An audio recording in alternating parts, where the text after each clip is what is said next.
The Man from the Sticks.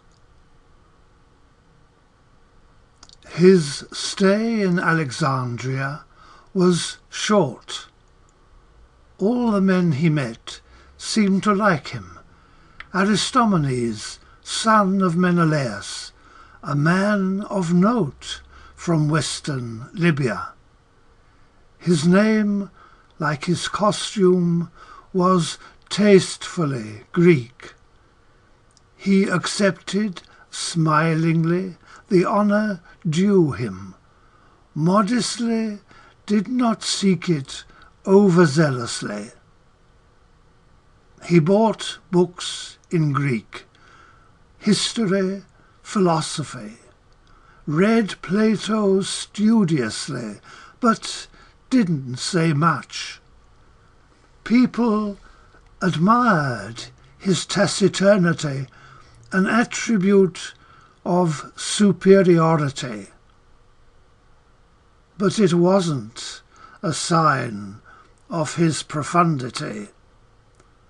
An ordinarily untalented being, he took a Greek name, dressed as a Greek, learned to behave in the Grecian manner, even developing a liking for young boys, although he much preferred the desert women with their copper bangles and smell of goat's milk cheese.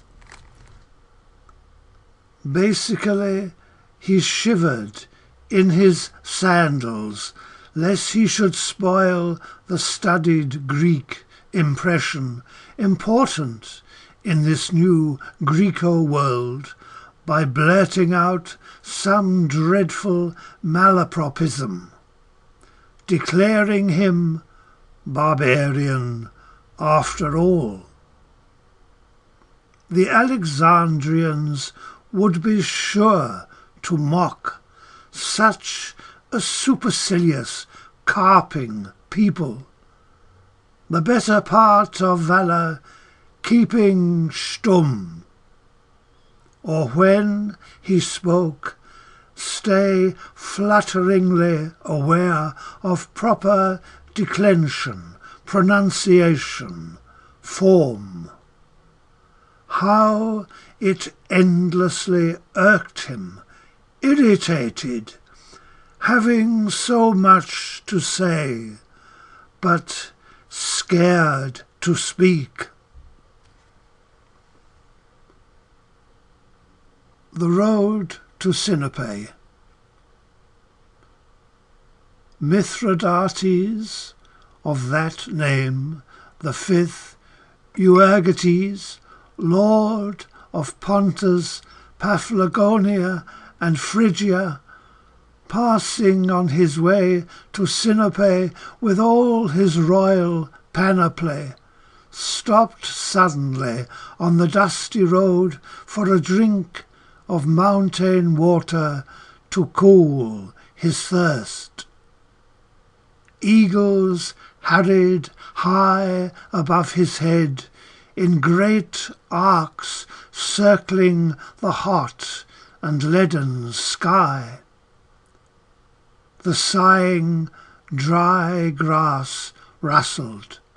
Hard nearby, a small cottage smoked among the peaks, a solitary dwelling.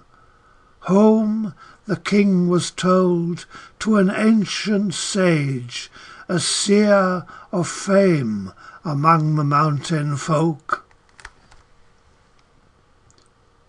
The king smiled, told his people, "Go to him, enquire what the future holds for lordly Mithridates Euergetes."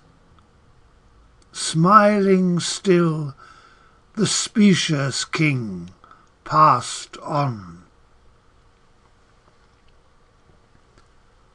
Consulted by an officer, the seer secretly withdrew into the shade to commune with unseen spirits.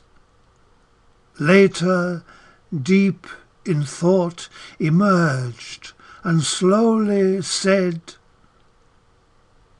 I could not wholly pierce the veils of time, saw but dim shapes and no concrete thing.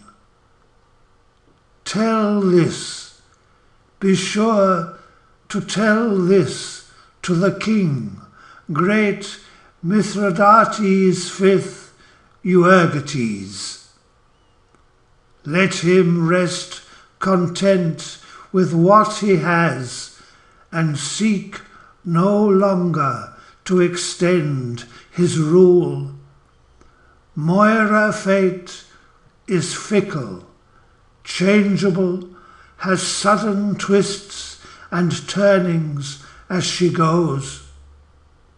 Not often can be found that noble friend, beloved of his great ancestor, who warns of impending disaster, who with his spear inscribes the dust, Fly, flee thou the coming danger, Mithridates, stay no longer here.